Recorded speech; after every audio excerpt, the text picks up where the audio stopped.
Hello coders, and welcome to How to Fix. In today's video, we'll be focusing on a new bug that you might find challenging to solve. So without further ado, let's dive into today's bug. Let's now run code 1 that triggers the error and see the output. Here's a detailed analysis and the remedy for this problem. Feel free to pause the video to read through the explanation.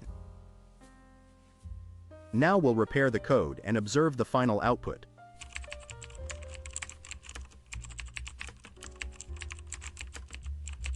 And voila! The code is working as it should and our output is spot on. The error has disappeared. That concludes today's video. If you found this tutorial useful, be sure to give us a thumbs up and subscribe to our channel for more troubleshooting videos.